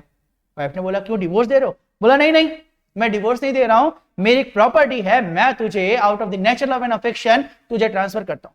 बोला out of the nature love and affection? अरे तू मेरे लिए इतना काम करती है, मेरे बच्चों के लिए इतना काम करती है, मेरे पेरेंट्स के लिए इतना काम करती है, तेरा धन्यवाद तो करना चाहिए ना, तेरे प्रति ग्रेटिट्यूड तो शो करना चाहिए ना। मैं ये प्रॉपर्टी तुझे ट्रांसफर कर रहा हूं, डायरेक्टली हबी के द्वारा वाइफ को प्रॉपर्टी दे दिया गया, it's a direct transfer. Sir हुआ ऐसा कि हस्बैंड ने बोला कि यार मेरी वाइफ का बर्थडे आ रहा है, पर अभी है ना मेरे पास में अगर ये पैसे जो है, अगर अभी मैंने इस पैसे को काम पे नहीं लगाया, उससे कोई प्रॉपर्टी परचेस नहीं करा, तो साला कहीं और जाके खर्च हो जाना है। तो उसने बोला कि अभी काम करते हैं, उसने अपने भाई को एक कुछ अमाउंट ट्रांसफर करा होगा, उस अमाउंट से उस ब्रदर ने कोई गिफ्ट परचेस करा या फिर कोई असेट परचेस करा, रादर सही मायनों में बोल दिया अपन, तो कोई असेट परचेस करा, और इस असेट को finally on the occasion of the birthday of ये बंदी, ये वाइफ, इसको ट्रांसफर कर दिया। ये हस्बैंड ये है और वाइफ ये है, ये ब्रदर को कुछ अमाउंट ट्रांसफर करा था और असेट ट्रांसफर करा गया बाय द ब्रदर। ये जो भाई है, मेरा भाई के द्वारा कोई असेट ट्रांसफर कर दिया गया, पर पैसा मैंने ही दिया था उसको, तो इसका मतलब सर डायरेक्टली मेरे द्वारा ट्रांसफर नहीं किया गया, इनडायरेक्टली। चाहे आप डायरेक्ट ट्रांसफर करो चाहे इनडायरेक्ट ट्रांसफर करो, दोनों ही तरह का ट्रांसफर यहां पर कवर्ड है। ओके सर, ये वाला पॉइंट भी समझ में आ गया। फिर इसके बाद बताइए ना, इसके बाद ये डायरेक्टली इनडायरेक्टली हो गया। हाँ, ये पॉइंट बोलता है असेट जो ट्रांसफर होगी otherwise than in connection with the live apart agreement होना चाहिए और एडिक्वेट कंसिडरेशन के बिना हुआ होगा तो ही ये आएगा। अब मैंने बात कर ही लिया इसके ऊपर। बेटा जी लीव अपार्ट एग्रीमेंट क्या होता है? जब भी फैमिली कोर्ट जो है डिसीजन देता है, बेटा सुनना, अलग अलग कोर्ट होता है, यहाँ पर ये कोई क्राइम नहीं है अलग होना, इसलिए फैमिली कोर्ट में इनका जो मैटर है वो सॉल्व किया जाता है। जब ये मेंबर को बुलाया जाता है तो बोला जाता है फाइनली क्या आपको अलग होना है? बोलता है हाँ अब तो हमने सोच लिया हमें अलग होना है। तो फिर जो जज है वो इस तरह का समन इशू करता है कि आपको एक काम करना पड़ेगा। क्या काम करना पड़ेगा? मेल पर्सन तुम्हें फीमेल पर्सन को कुछ अमाउंट पे करना पड़ेगा, या फिर कुछ अमाउंट पे नहीं करना चाहते तो एक काम कीजिए, कोई प्रॉपर्टी ट्रांसफर कर दीजिए जिससे वो अपना काम जीवन भरण अच्छे से कर पाए। जैसे अभी है ना कुछ समय पहले ऋतिक का और सुजैन का जो उनकी वाइफ है उनका डिवोर्स हुआ था, ज्यादा पैसा ट्रांसफर नहीं करा था, उनके जीवन व्यापन के लिए कुछ एलिमनी प्रोवाइड करा था 350 करोड़ रुपया। हाँ 350 CR, 350 करोड़ रुपया एलिमनी ट्रांसफर किया गया था। तो depend upon the capacity of the person, जो कितना कमा रहा है कि नहीं कमा रहा है, उसके एलिमनी इस तरह से डिसाइड होती है। पर मुद्दे की बात है अगर आपने इसलिए ट्रांसफर किया हुआ है तो यहां पर ये नियम नहीं लगेगा। ठीक है, ये दोनों में मैंने बात कर लिया था ऑलरेडी, इसमें कुछ लिखने का आवश्यकता नहीं है। और साथ में बोला था कि असेट में be held by the assessee. हाँ ये पॉइंट लिखना जरूरी है। पॉइंट नंबर लास्ट लिखेंगे अपन, पॉइंट 4 लिखेगा। asset may be held in same or different form। अब यहां पर एक बात ध्यान रखना है, एक एग्जांपल से अपन समझ लेते हैं। से ये हबी है, इसने क्या करा, अपनी वाइफ को ट्रांसफर करा गोल्ड का एक बिस्किट, ये वाइफ को ट्रांसफर करा। वाइफ ने क्या करा, इसको कन्वर्ट कर दिया इनटू ज्वेलरी में कन्वर्ट कर दिया। इस ज्वेलरी को लेट आउट करके इनकम ऑन करना स्टार्ट कर दिया बाय दी वाइफ। अब साहब यहां पर देखिए ट्रांसफर जो किया हुआ था वो तो गोल्ड का बिस्किट किया था, और कन्वर्जन करवा दिया ज्वेलरी में, और लेट आउट करके इनकम किससे अर्न हो रही है? सर ज्वेलरी से इनकम अर्न हो रही है। तो इनकम टैक्स का कहना यह है असेट यहां पर डिफरेंट फॉर्म में आ चुकी है। बाबू देखो असेट का पहला फॉर्म था यहां पर गोल्ड बिस्किट, यहां पर ज्वेलरी में कन्वर्जन हो गया है। असेट चाहे गोल्ड बिस्किट के रूप में पड़ी हुई हो चाहे ज्वेलरी के रूप में पड़ी हुई हो, हमें मतलब नहीं है साहब। Asset may be held in the same form और द डिफरेंट फॉर्म। अगर कोई इनकम अराइव्ड होती है उस इनकम को हम ट्रांसफरर, ये ट्रांसफरर है, ट्रांसफरर देने वाला ट्रांसफरर के हैंड में टैक्सेबल करेंगे। am I clear? ठीक है सर, ये सन्स वाइफ के ऊपर भी लगेगा डेफिनेटली बेटा। से ये फादर इन लॉ है, फादर इन लॉ ने सन वाइफ को एक गोल्ड का बिस्किट दिया था, सन्स वाइफ ने क्या करा, उसको कन्वर्ट कर दिया ज्वेलरी में, और उससे कोई इनकम कमा रहे हैं। जो इनकम कमा रहे हैं सन्स वाइफ वो टैक्सेबल होगा in the hands of father in law. देने वाला कौन है? Father in law. मैं क्लियर? तो ये सारे पॉइंट यहां पर कवर हुए हैं। एक इंपॉर्टेंट पॉइंट यहां पर ध्यान देने वाला है, जरा समझना important point. What if situation create कर रहा हूं मैं यहां पर। है ना, एक व्हाट इफ सिचुएशन क्रिएट कर रहा हूं। और ये सिचुएशन इसलिए क्रिएट कर रहा हूं क्योंकि आप लोगों ने कैपिटल गेन पढ़ लिया है। चलिए कैपिटल गेन का थोड़ा नेक्स्ट है, इसमें दिमाग लगाइएगा और बताइएगा। ये हबी है, इसने क्या करा, अपनी वाइफ को, अपनी स्पाउस को, वाइफ को कोई असेट ट्रांसफर करी है, से गोल्ड बिस्किट मान लो अपन, गोल्ड का बिस्किट। ओके, वाइफ ने क्या करा, वाइफ ने बोला अभी भाई भाव बहुत अच्छा मिल रहा है, और उस बिस्किट को बेच दिया, गोल्ड को बेच दिया, उसको सेल कर दिया, सेल कर दिया, सेल किया उस गोल्ड के बिस्किट को। ओके, अब जरा गोल्ड का बिस्किट से जो गेन अराइज हुआ, क्या ये कैपिटल गेन है? पहली बात, क्या गोल्ड एक कैपिटल असेट है? हाँ जी, तो इससे कैपिटल गेन हुआ।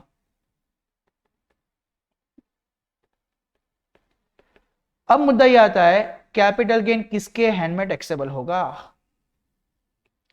ये कैपिटल गेन, क्वेश्चन समझ में आया? कैपिटल गेन किसके हैंड में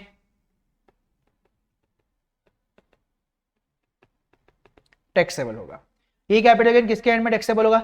बेटा जी यहां पर देखो, क्लबिंग का नियम कैसा लग रहा है? क्लबिंग का नियम बोलता है कि what ever the income received out of such transfer will be taxable in the hands of transferor. Transferor मतलब देने वाला।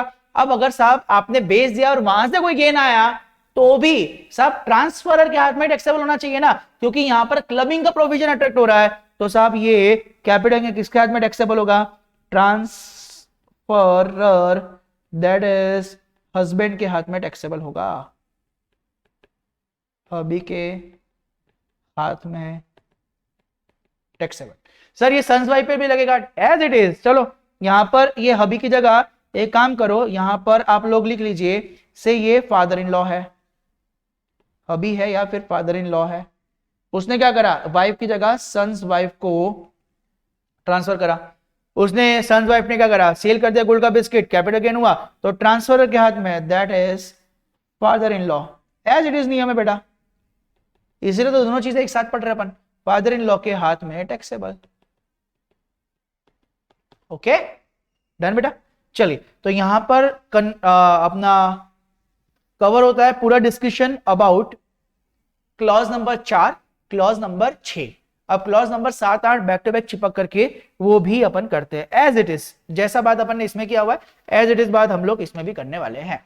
ओके चलिए अब लिखते हैं, नेक्स्ट पॉइंट आ रहा है अपना, लिखना कंपैरेटिव चार्ट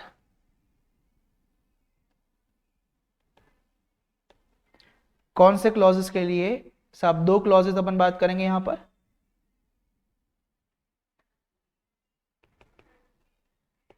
क्लॉज नंबर 7 आएगा यहां पर, और क्लॉज नंबर 8 आएगा ऑफ सेक्शन 64। ओके सर यहां पर किस चीज की बात करेंगे? ट्रांसफर किया है आपने असेट किसी पर्सन को, पर क्यों ट्रांसफर किया हुआ है? For the benefit of spouse. यहां क्या किया बेटा आपने? यहां पर भी ट्रांसफर किया है आपने कोई असेट, किसको? किसी पर्सन को ट्रांसफर किया हुआ है। क्यों ट्रांसफर किया हुआ है? For the benefit of son's wife. Okay sir जैसा ऊपर कंपैरेटिव चार्ट बनाया था वैसे ही बनाओगे? हाँ। इससे क्या फायदा होएगा सर? अपन दोनों में कंपैरिजन कर पाएंगे ना, कि अगर स्पाउस को करते हैं तो कैसा, और सन्स की वाइफ के लिए बेनिफिट में ट्रांसफर किया हुआ है तो कैसा। ये सारा चीज है यहां पर। कुल मिलाकर के 6 बातें जैसे ऊपर किया था वैसे ही 6 बातें यहां पर भी करेंगे, आसान पॉइंट से। चलिए पॉइंट नंबर ए आता है, सर जो असेसी होगा ना वो क्या होना चाहिए? इंडिविजुअल होना चाहिए। यहां पर भी जो असेसी होगा ना वो क्या होना चाहिए? इंडिविजुअल होना चाहिए। ओके बी पॉइंट, सर ही और शी ट्रांसफर करना चाहिए कोई असेट, मतलब मेल या फीमेल ने, जो भी उसका बेटर हाफ होगा उसको ट्रांसफर करना चाहिए असेट। और यहां पर भी ए पॉइंट तो लिखना था मेरे को, यहाँ बी पॉइंट आ गया सर। यहां पर क्या आएगा, ही और शी ट्रांसफर करेंगे असेट, ट्रांसफर करेंगे असेट। बट याद करो जरा, सन्स वाइफ पे एक डेट आती थी, यहां पर क्या डेट रेलेवेंट है, यहां डेट रेलेवेंट नहीं है, बट यहां पर डेट रेलेवेंट है। डेट आएगी ऑन और आफ्टर 31 मई 1973 के बाद होना चाहिए। ठीक है, चाहे आप वो सन्स वाइफ के लिए जब भी आएगा, चाहे आप सन्स वाइफ को ये असेट प्रोवाइड करो या फिर किसी और पर्सन को for the benefit of the son's wife, हमेशा ये नियम लग जाएगा 31 मई 1973 का। ओके सर, मुद्दा ये आता है कि आपने असेट ट्रांसफर करी है, पर किसको ट्रांसफर करनी चाहिए, तो याद रखना ये असेट ट्रांसफर होना चाहिए या तो किसी पर्सन को या एसोसिएशन ऑफ पर्सन को, एओपी को। ये एज इट इज पॉइंट यहां पर भी आएगा।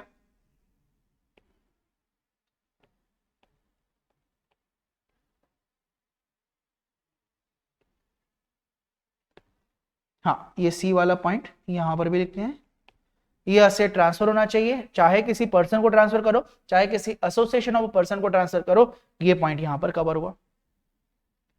डी पॉइंट, सर ये जो ट्रांसफर होगा डायरेक्ट होगा तो भी चलेगा, इनडायरेक्ट होगा तो भी चलेगा।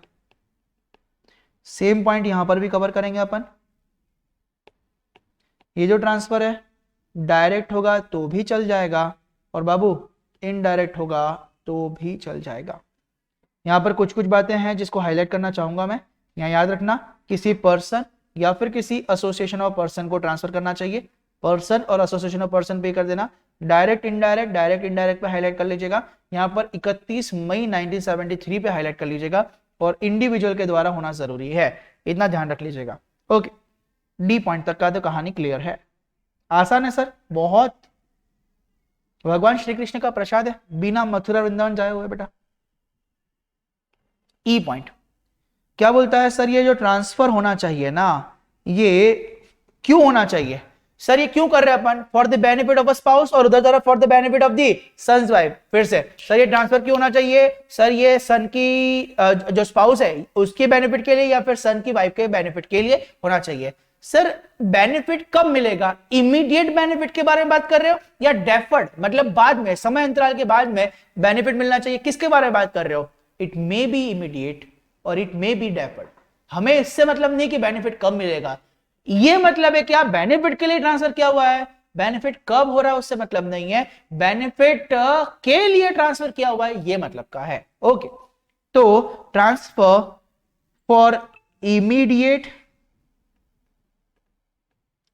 और डेफर्ड बेनिफिट, या यहां पर लेना ट्रांसफर जो होगा वो, ट्रांसफर जो होगा वो फॉर द इमीडिएट और deferred benefit of spouse, transfer जो होगा वो इमीडिएट और deferred benefit of the spouse के लिए होगा। और यहां पर जो ट्रांसफर होगा, ट्रांसफर जो होगा वो फॉर इमीडिएट और deferred benefit of son's wife के लिए होगा। ओके, चाहे आप इमीडिएट बेनिफिट की बात करो, चाहे आप डेफर्ड बेनिफिट के लिए बात करो, हमें मतलब नहीं है, हमें मतलब यह है कि बेनिफिट के लिए किया हुआ है, दैट्स इट, खत्म बात। ओके, और लास्ट पॉइंट बेटा, लास्ट पॉइंट एफ पॉइंट क्या बोलता है, ये ट्रांसफर बेटा जी यहां पर अपन पर्सन को ट्रांसफर करते हैं फॉर स्पाउस के लिए, और यहां पर ट्रांसफर कर रहे हैं सन वाइफ के लिए। तो ये ट्रांसफर जो है अब किसी व्यक्ति को ट्रांसफर कर रहे हैं और वो भी लीव अपार्ट एग्रीमेंट के तहत, वो तो संभव ही नहीं है। है ना। तो यहां पर लीव अपार्ट एग्रीमेंट नहीं आएगा, यहां पर एडिक्वेटी कंसिडरेशन आएगा। ये ट्रांसफर विदाउट एडिक्वेट कंसिडरेशन होना चाहिए। यहां पर भी वही सेम पॉइंट आएगा, ये ट्रांसफर विदाउट एडिक्वेट कंसिडरेशन होना चाहिए। तो साहब अगर ऐसा सिचुएशन क्रिएट होता है, if all the above condition are satisfied then what, if all the above conditions are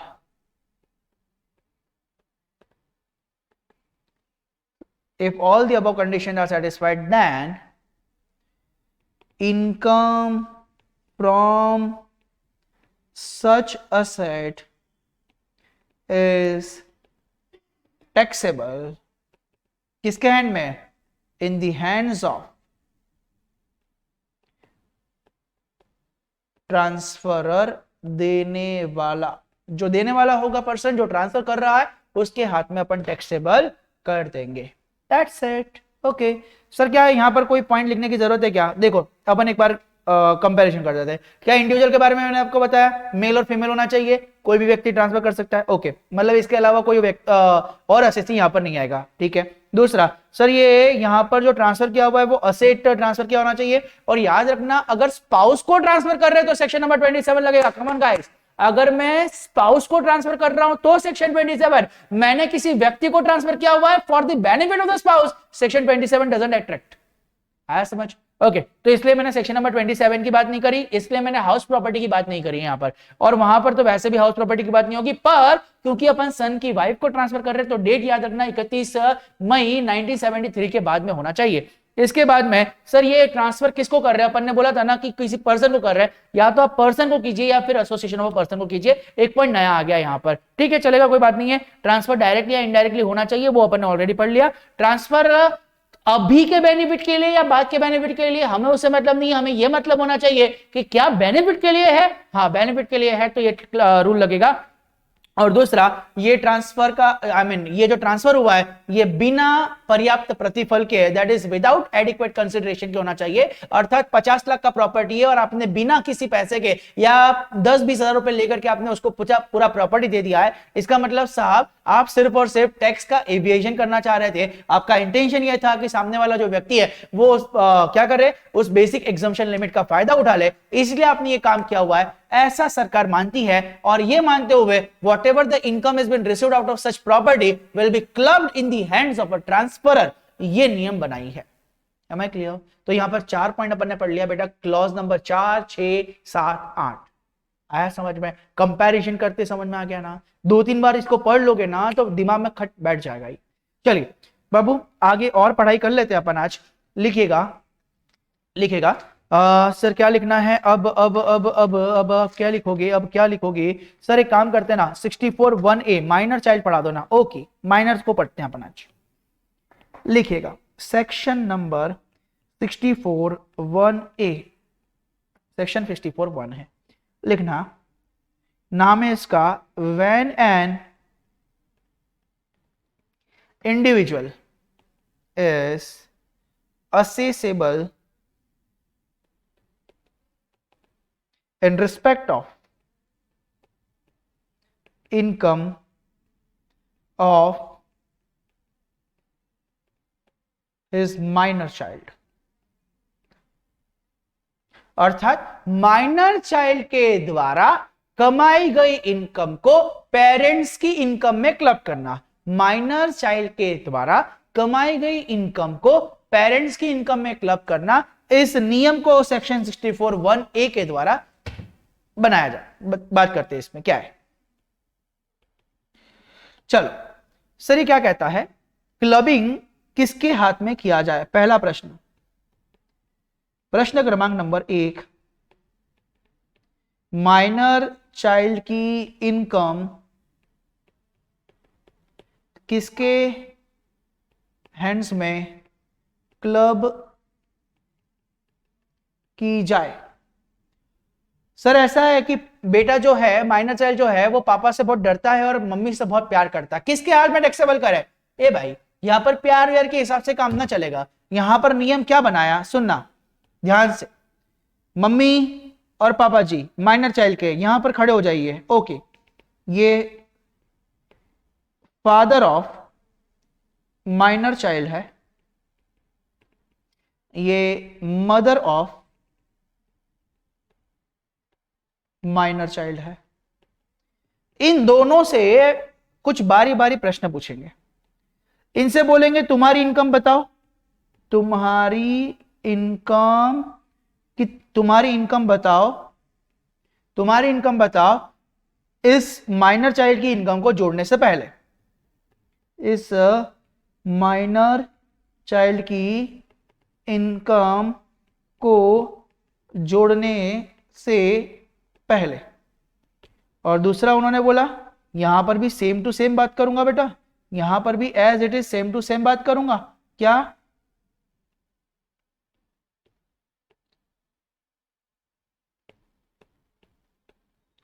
यहां पर भी मम्मी जी से भी यही बात करेंगे, तुम्हारी इनकम बताओ इस माइनर चाइल्ड की इनकम को जोड़ने से पहले। जिस पर्सन की इनकम ज्यादा, जिस पर्सन की इनकम ज्यादा, जिस पर्सन की इनकम ज्यादा, उसी की इनकम में टैक्स, सॉरी उसी की इनकम में क्लब कर दिया जाएगा। यहां पर अल्टीमेटली इनकम टैक्स अथॉरिटीज ने या इनकम टैक्स डिपार्टमेंट ने या फिर सरकार ने अपना फायदा सोचा है।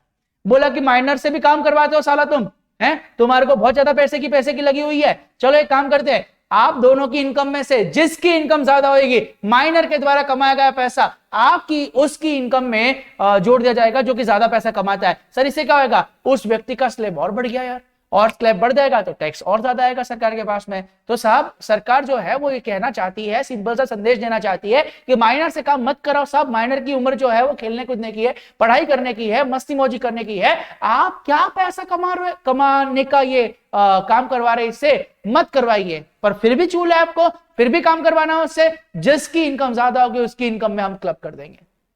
नियम क्लियर? ओके सर, ऐसा समझो कि 2000 प्रीवियस ईयर 2020-21 में पापा की इनकम फादर की इनकम से, ऐसा मान लेते हैं माइनर चाइल्ड की इनकम, माइनर चाइल्ड की इनकम ये आ गई 5 लाख रुपया। 5 लाख रुपया इसने कमाया। कैसे कमाया वो बात की बात है, कमाया है, अपने लिए कमाई इंपॉर्टेंट है। और फादर की इनकम मान लो 12 लाख रुपए की है, और मदर की इनकम जो है वो 4 लाख रुपए की है। बताओ किसके हैंड में ये टैक्सेबल होएगा? बोलो रे बाबा, किसके हैंड में टैक्सेबल होएगा? फादर के हाथ में है। तो यहां पर 5 लाख रुपया क्लब होगा, 5 लाख क्लब होगा इन फादर्स इनकम, पापा की इनकम में क्लब हो गया। ये 2020-21 की बात हो गई। अब मजा आएगा समझना। प्रीवियस ईयर 21-22 की बात करते हैं। माइनर चाइल्ड ने फिर काम किया और फिर मेहनत करते हुए 3,90,000 रुपए कमाए। यहां पर फादर की जो इनकम थी वो मान लो इस साल पापा ने कम काम किया या फिर बिजनेस का कुछ ठप पड़ गया, तो पापा ने इस साल 4,90,000 रुपए ही कमाए हैं, और मम्मी ने इस बार छप्पर फाड़ के कमाया।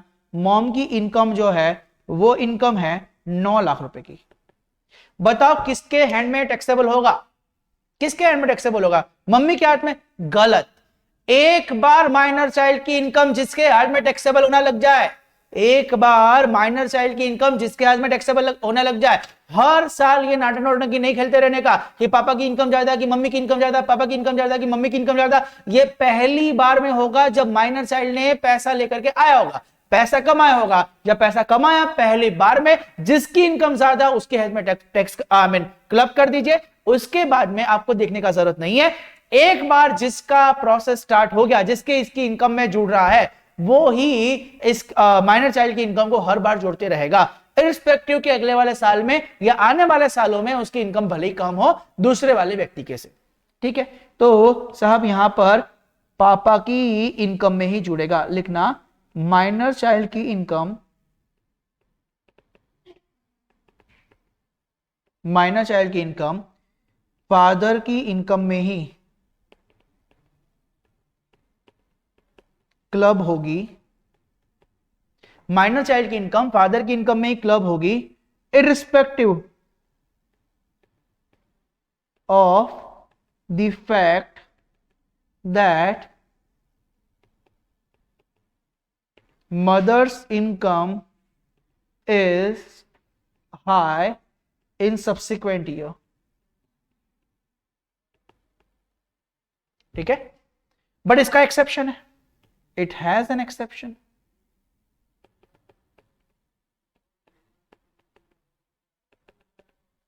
सर क्या एक्सेप्शन है? सब इसका एक एक्सेप्शन है कि अगर असेसिंग ऑफिसर, असेसिंग ऑफिसर कौन हो गया? जो इनकम टैक्स ऑफिसर हो गया, असेसिंग ऑफिसर, ये असेसिंग ऑफिसर अगर चाहे तो सब्सिक्वेंट ईयर्स में जिस पर्सन के इनकम ज्यादा है उसमें क्लब करवा सकता है। असेसिंग ऑफिसर अगर चाहे तो जिस पर्सन की इनकम ज्यादा है उसके इसमें टैक्स करवा सकता है, बट हां सरकार ऐसा जाति नहीं कर सकती है। असेसिंग ऑफिसर को पहले मॉम को, या जिसकी इनकम में क्लब करने वाले हैं, तो यहां पर हमारे वाले केस में मम्मी है, तो मॉम को ओबीएच देना पड़ेगा, ओबीएच देना होगा। ये सुना होगा आप लोगों ने ओबीएच, अपॉर्चुनिटी ऑफ बीइंग हर्ड, है ना? सामने वाले को कहने का अधिकार है, उसको बोलने दो, पहले सुनो उसकी कि क्या वो कहना चाहता है, क्यों इनकम ज्यादा हो गई है। आपने बोला इनकम ज्यादा है, चलो इसमें टैक्स कर दो, ऐसा नहीं साहब, क्यों इनकम ज्यादा हुई है, पिछली बार क्यों इनकम मेरी कम रह गई थी, उसके कुछ फैक्ट्स वो प्रोवाइड करेंगे, और फिर सेटिस्फाइड अगर होता है तो एओ जैसा चाहे वैसा निर्णय ले सकता है, अर्थात on the description of the AO ये नियम चेंज किया जा सकता है। बट एक्ट ने बोला हुआ है, एक्ट का क्या कहना है, एक बार जिसकी हाथ में क्लब होने लग गया हमेशा हमेशा उसी के हाथ में क्लब होएगा जब तक ये मेजर नहीं हो जाता। हमें क्लियर? चलिए फिर सेकंड ये बोलता है, अब पॉइंट नंबर सेकंड में आ गए अपन। पॉइंट नंबर ये फर्स्ट ये पॉइंट था अपना, क्या पॉइंट था कि किसके हाथ में टैक्सेबल होगा, आई मीन क्लब होगा। दूसरा पॉइंट, सर माइनर चाइल्ड ने मेहनत करके 5 लाख कमाया, अभी इसके जो फादर एंड मदर है उनमें डिवोर्स हो चुका है, उन दोनों का डिवोर्स हो गया है, मतलब रिलेशनशिप ऑफ द पेरेंट्स ये सब्सिस्ट नहीं करता, अभी पेरेंट्स का रिलेशनशिप सब्सिस्ट नहीं करता। तो यहां पर क्या लिखता हूं, relation, that is relationship of parents, ये सब्सिस्ट नहीं करता या एग्जिस्ट नहीं करता, जैसा आप बोलना चाहे।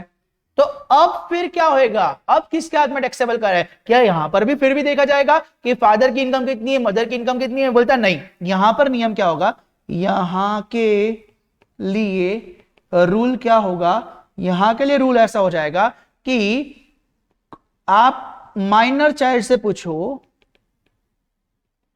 माइनर चाइल्ड से पूछो, हे छोटू, छोटू सुन, तुझे मेंटेन कौन करता है, तेरा रख रखाव कौन करता है, तू किसके साथ में रहता है, कौन तेरे भरण पोषण के ऊपर पैसा खर्च करता है, किनके साथ में तू अपना वक्त जाया करता है। अर्थात जिस व्यक्ति के द्वारा उस माइनर चाइल्ड का टेक केयर हो रहा है, जिस व्यक्ति के द्वारा उस माइनर चाइल्ड को मेंटेन किया जा रहा है, उसके हैंड्स में टैक्सेबल होगा। अब माइनर चाइल्ड से पूछो किसके द्वारा उसका टेक केयर हो रहा है, टेक केयर कहो या मेंटेन हो रहा है, जो उसका टेक केयर या फिर टेकन केयर, जो भी बोलते हो आप, या फिर मेंटेन करता है, जो उसको टेक केयर या मेंटेन करता है, उसके हैंड्स में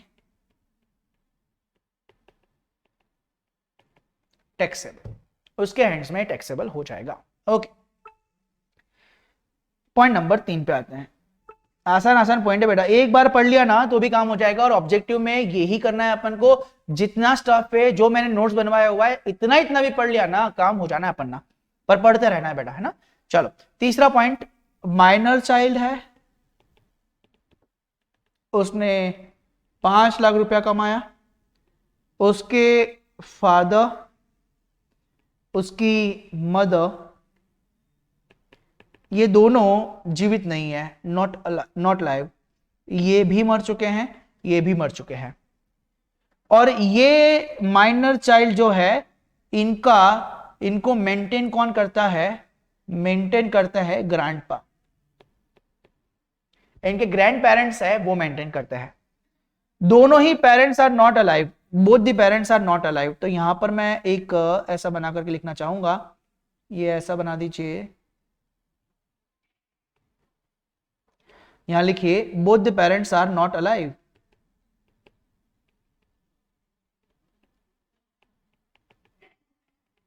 दोनों ही पेरेंट्स नहीं अलाइव है, और मेंटेन जो करते हैं वो ग्रैंडपा मेंटेन करते हैं।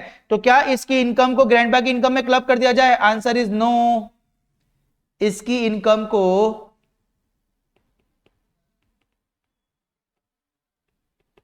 ग्रैंडपा की इनकम में क्लब नहीं किया जा सकता, क्योंकि ये नियम जो है ना, माइनर चाइल्ड का विथ रिस्पेक्ट टू फादर और मदर है। और कोई व्यक्ति अगर इनको मेंटेन कर रहा है, और कोई व्यक्ति अगर इनको संभाल रहा है, उनका देखरेख कर रहा है, उनको संभाल रहा है, जो भी कर रहा है, तो साहब उनकी इनकम में ये क्लब नहीं होगा। ध्यान रखिएगा, ये नियम जो है सिर्फ पेरेंट्स के लिए है, इनकी इनकम में क्लब नहीं होगा। अगर पेरेंट्स अलाइव नहीं है, कोई और व्यक्ति रख रखाव कर रहा है, उनका मेंटेन कर रहा है, टेक केयर कर रहा है, तो उनकी इनकम में क्लब नहीं होगा। Am I clear? Done. Okay साहब, तो अब नेक्स्ट लिखना, यहां पर बस 2 पॉइंट और है, खत्म हो रहा है टॉपिक ये, है ना। 2 पॉइंट और है। कौन सा वाला पॉइंट आ गया? Point number 4। पॉइंट नंबर 4, कब क्लबिंग का नियम फॉर माइनर चाइल्ड एप्लीकेबल नहीं है? क्लबिंग का नियम कब नहीं लगेगा? कुल मिलाकर के बात ये कर रहे हैं, क्लबिंग का नियम कब नहीं लगेगा। पहला पॉइंट, जब minor child suffering from any disability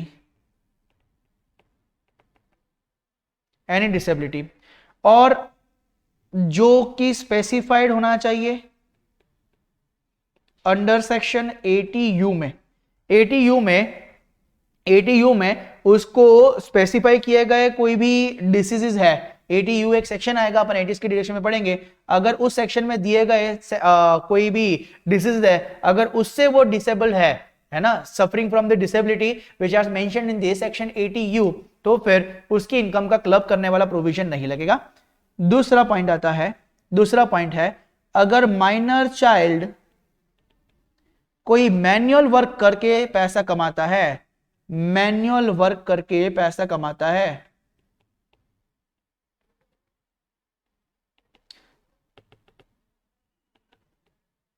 income earn करता है। अभी मजे की बात यह है कि इनकम टैक्स ने इतना लिख करके भूल गया, वो मैन्युअल वर्क क्या है वो समझाया नहीं है। अब मैन्युअल वर्क का मतलब साहब, अगर कोई बंदा जो है वो कुकिंग कर रहा है, छोटू चाय बना रहे हैं, तो क्या ये मैनुअल वर्क है? बोला हाँ ये मैनुअल वर्क है और उससे कमा रहा है, तो ये टैक्सेबल नहीं आएगा। अगर कोई घर घर जाकर के जो भी झाड़ू पोछा वगैरह जो ये काम कर रहा है, उसके लिए क्या टैक्सेबल होगा? बोला नहीं है। कोई गाड़ी वगैरह चलाने का काम कर रहा है तो मैनुअल वर्क ही है, तो क्या ये काम कर रहा है तो इसका अमाउंट जो मिल रहा है क्या वो टैक्सेबल होगा? बोलता नहीं है। अर्थात ये मैनुअल वर्क जो है उससे अगर इनकम अर्न करा हुआ तो टैक्सेबल नहीं है। ओके, तीसरा पॉइंट, और इसके अलावा अगर माइनर चाइल्ड ने कोई इनकम अर्न किया है, सर कैसे इनकम अर्न किया है? आउट ऑफ स्किल, अपनी स्किल से, अपने टैलेंट से, या कोई स्पेसिफाइड नॉलेज से, या स्पेशलाइज, स्पेसिफाइड क्या, स्पेशलाइज्ड नॉलेज से, तो फिर ये इनकम टैक्सेबल नहीं है। जैसे बहुत सारे ऐसे छोटे छोटे चाइल्ड आर्टिस्ट है जो कि मूवीज में काम कर रहे हैं, टीवी सीरियल्स में काम कर रहे हैं, डांस रियलिटी शोज में काम कर रहे हैं, सिंगिंग शोज में काम कर रहे हैं। अगर वो अपने स्किल, अपने टैलेंट के बेसिस पर पैसा कमा रहे हैं तो कोई दिक्कत नहीं है। जैसे कोई छोटा बच्चा है केबीसी में जा रहा है, अपने स्पेशलाइज्ड नॉलेज के स्किल के बेसिस पर वो पैसा कमा रहा है, ये पैसा टैक्सेबल नहीं होगा। तो साहब ये 3 जगह पर पैसा टैक्सेबल नहीं होगा। अगर वो डिसेबल है, कौन सा सेक्शन में? अगर वो 80U में दिए गए कोई डिसीजेस है उससे वो सफर कर रहा है, डिसेबिलिटी, और अगर मैनुअल वर्क से पैसा कमा रहा है या अपने स्किल, टैलेंट या फिर नॉलेज से, स्पेसिफाइड यानी स्पेशलाइज्ड नॉलेज से पैसा कमा रहा है, तो वो अमाउंट टैक्सेबल नहीं होगा, आई मीन क्लब नहीं होगा, ये नियम नहीं लगेगा। तो सर ये नियम फिर कब लगेगा? जैसे मान के चलो ऐसा है कि मेरे दादाजी, मैं माइनर चाइल्ड हूं, अभी मान लो ऐसा कि मैं माइनर चाइल्ड हूं और मेरे दादाजी ने मेरे नाम पर 50 लाख रुपए का एफडी कर दिया, मेरे नाम पर 50 लाख का एफडी करा, और मेरे नाम पर क्योंकि 50 लाख का एफडी है तो इंटरेस्ट भी कौन ने कमाया? बट ऑब्वियसली मैंने कमाया, क्योंकि मेरे नाम पे एफडी करा हुआ है। मेरे नाम पे एफडी करा हुआ है तो 50 लाख के ऊपर से साल भर का 5 लाख रुपया मिल रहा है मेरे को 10% के हिसाब से। तो 5 लाख रुपया, क्या मैंने मैनुअल वर्क करा? बोला नहीं। क्या वो इंटरेस्ट कमाने के लिए कोई स्किल लगा? नहीं। कोई टैलेंट था? नहीं। कोई स्पेशलाइज्ड नॉलेज था? नहीं। तो 5 लाख रुपया क्या होगा? वो टैक्सेबल हो जाएगा, आई मीन वो क्लब होएगा उस व्यक्ति की इनकम में, फादर और मदर जिसकी इनकम ज्यादा होगी, और हर साल ये चलते रहेगा जो एक बार चालू हो गया। तो अगर मैं, मेरे मॉम डैड का सेपरेशन हो चुका है, लिव अपार्ट का एग्रीमेंट है उन दोनों का, डिवोर्स हो चुका है, तो जो व्यक्ति मुझे मेंटेन कर रहा होगा उस व्यक्ति के साथ हैंड में ये क्लब हो जाएगा। इसके अलावा अगर मेरे मॉम और डैड जो है अलाइव नहीं है तो फिर जिस व्यक्ति के द्वारा मैं मेंटेन हो रहा हूं, मतलब जो मेरा टेक केयर कर रहा है, उसके हाथ में टैक्सेबल नहीं होगा, है ना। नियम सिर्फ मम्मी पापा के लिए है। इवन अगर मैं सफर कर रहा हूं कोई ऐसा डिसेबिलिटी जो कि 80U में है तो टैक्सेबिलिटी नहीं आएगी। दूसरा सर, अगर मैनुअल वर्क से या फिर कोई टैलेंट से, स्किल से या फिर स्पेशलाइज नॉलेज से मैं पैसा कमाता हूं, वो भी टैक्सेबिलिटी क्राइटेरिया से बाहर है। अंतिम पॉइंट सर, अंतिम पॉइंट क्या है?